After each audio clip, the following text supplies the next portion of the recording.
Paul, my brother, back at it again, you sly dog. What's up, squad? Back at it again with another 90-day fiasco, Tabasco, Malasso, whatever so. Hooray! Now today is a special day because we will be starting the new show, 90-Day Fiasco, the other way around. Where pretty much instead of the foreign lovers coming to America, the Americans, for whatever reason, go to the foreign country. Now I don't know who the hell thought of this idea, TLC, but whoever it is, you dummy. But you stupid genius. Gracias, mi amor. Now typically in these shows, you know, you have your boring ass couples, the annoying one that nobody gives a dookie about. Ashley and Jay.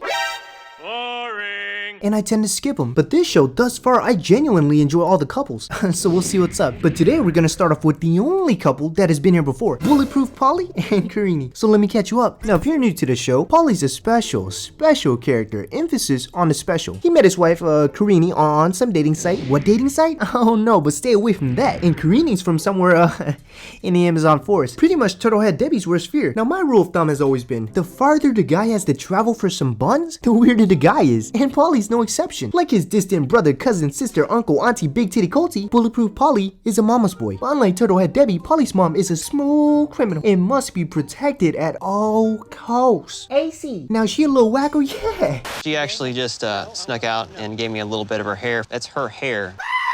You gotta be a little weird to give birth to Polly, but she spits the fire in game recognized game. I got you, mama. Now how weird is Bulletproof Polly? How about let you see for yourself? So without further ado, let's get it. My name is Paul. I'm 35 years old, and I'm from Louisville, Kentucky. I've been lucky enough to be hired here on this farm, where I've been going around, shovel up cow. Now, if you're new, you're probably wondering why Bulletproof Polly, at the ripe age of 35, is out here shoveling cow shit. Well, let me explain. Number one, the man lives in Kentucky, and number two, he's a felon. Now, Polly here might want you to believe that he was some Russian spy.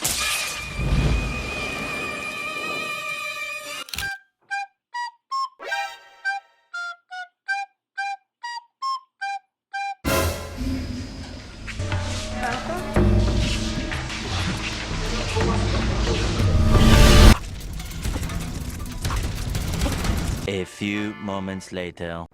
Yes, Paul.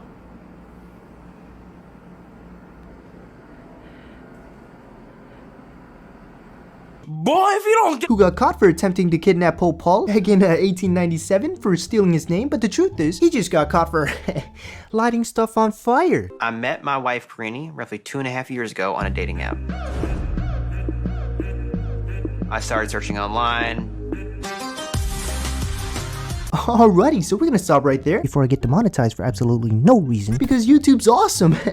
Yeah. Now we all know that one friend who would travel hours to the next city or state to see their quote unquote, he's the one, bro. And I would think to myself, man, y'all is local. But this boy Polly, he's at another level. This man flew 17 hours to Brazil, taking up 90% of all cargo space because Better to have it and not need it than not have it. and then takes a 2-day boat trip down the Amazon River just to find a home for his eggplant. Speaking of eggplants, And I had this little penis sheath. I definitely don't want nothing swimming at my penis.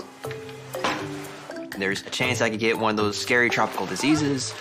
Poop water. so I really just want to iterate this one more time. Polly goes the extra mile to wear a coin bag and a full bodysuit to protect his jewels from the parasitic fish and diseases that dabbles his imagination, yet plants his little eggplant in a girl that's known to bathe in these waters for years. Wow, logic. So after Polly here got done beatboxing underwater,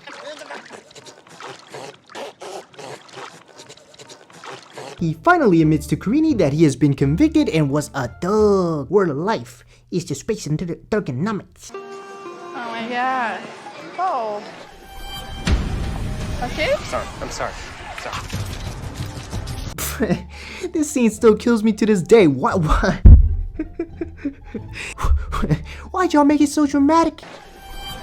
Our love cannot coexist. I'm just too dangerous for this world. Relax, thugonomics. But seriously, at this point, there were so many red flags that everybody and their mama was telling Karine. No, don't do it. No.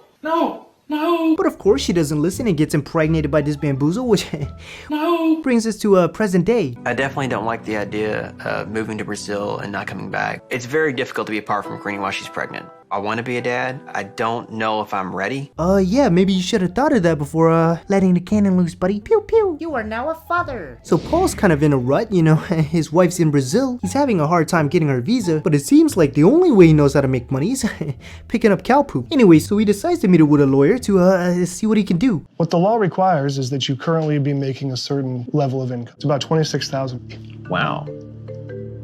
It's significant. I do not make enough income to afford this visa. That's actually pretty generous because I have no clue how you plan on feeding a family of 3 under 26K. But look, I'm not gonna sit here and bash Paulie for his inability to make that income. I mean, considering his reliance on his mother and his record being a little less than supervillain, I can see the obstacle. If you're lazy. But my question is, why did you decide to start a family if you're living in poverty? You dummy. So now Paul's resorting to doing what he does best. I'm gonna have to have a co-sponsor probably.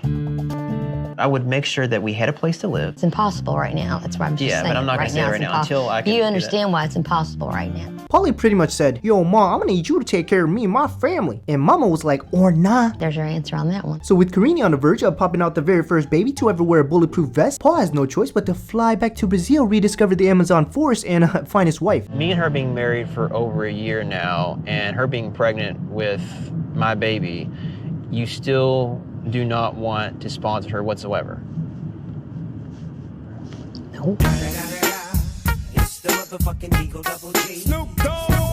I'm telling you guys, Mama Paul is a savage. I just love how she just sits back, relaxed, enjoys life, and watches her son ruin his life. Cause that's what savages do. And I love it. I'm under the impression that she goes along with this whole thing. You know, the car rides, the lawyer visits, etc., just to get a better view. Cause I would. Mama, I like how you think. And if you watch real closely, you might even catch a smirk. Cause she's a savage. You understand that once I leave this time, I'm never coming back. I'm never coming back. Ultimatum now? No, it's a fact. Well, I think we should pray and it would see what happens. Pray? Yeah. Pray for what? Pray you're gonna change your mind? No, pray that she doesn't reach back there, grab that chair, and whack you upside your head. Cause I would. But you is 35, 3'5". You spend so much time picking up Dookie, I would think you would have your shit together by now. But we know that ain't the truth. Anyway, so we're home and deja vu, cause Paulie's now packing like a little maniac to move his whole life to Brasilia. I'm definitely making a huge sacrifice. I never thought in a million years that I would give up the United States. Brazil is a very dangerous place.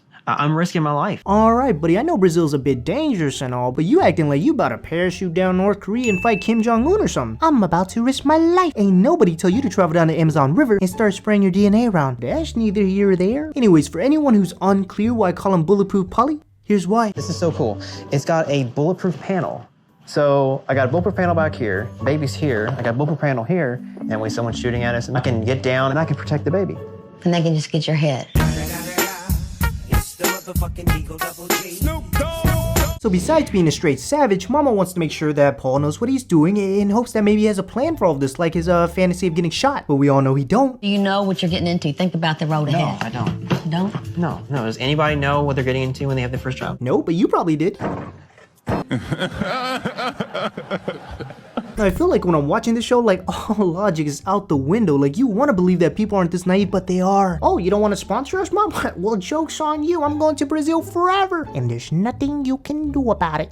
Okay, the guy has no plans, no way of making money. He don't even speak the language. But you're ready to raise a kid with another kid. How do I know? Because anyone who entrusts this guy to be their baby daddy clearly needs to reevaluate his or her life. But hey, not my problem. This is crazy. I have a lot of fears. I gotta learn the language, I gotta learn the culture, I gotta go through immigration. It's different. I'm gonna miss you very much. I really am. No kidding. I am gonna miss you a lot. But not enough to sponsor you, buddy. I bet you deep down in the creps of her deepest wrinkle, she is so happy you're gone. She probably didn't even give you a lock of hair this time. Wonder where that went. Anyway, so Paul walks into the airport loading up probably half of Walmart, and lo and behold, apparently there's an embargo going on for 30 days. What's an embargo? Here you go.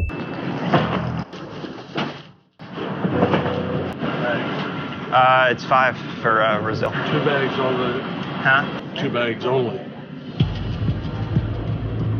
Yep, so he's probably screwed because he probably has no clue where he left his little wee-wee sheaf. Sheaf? Is it a sheaf? And he definitely ain't going to Brazil without that. That's a facto. So Paulie starts calling the airlines, you know, hoping maybe they could change his flight until after the embargo, I assume. But apparently he can't afford the switching fee, so he starts throwing a tantrum.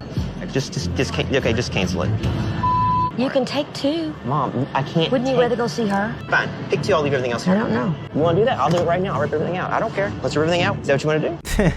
But it is not that serious. Take your little 2 luggage with your little wee-wee sheath. Don't forget the wee-wee sheath. You don't want no thang eating your thang. And just have mom ship the other stuff over post-embargo. But like I said, logic don't exist. Our buddy Paulie here didn't want to leave all the baby stuff he promised. But hey, let's just cancel the trip altogether and scoop more poop to get another plane ticket. Stay off the weed. I have never seen such a mess in all my life. It's entirely up now. Well, maybe you should call her Mom, right now. you want me to just leave stuff here?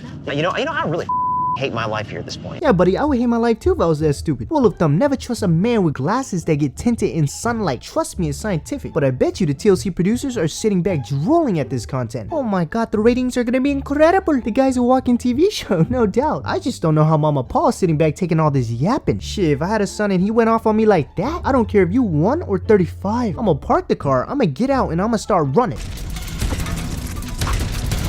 You a foster now. But hey, what do I know? I'm just sipping sauce.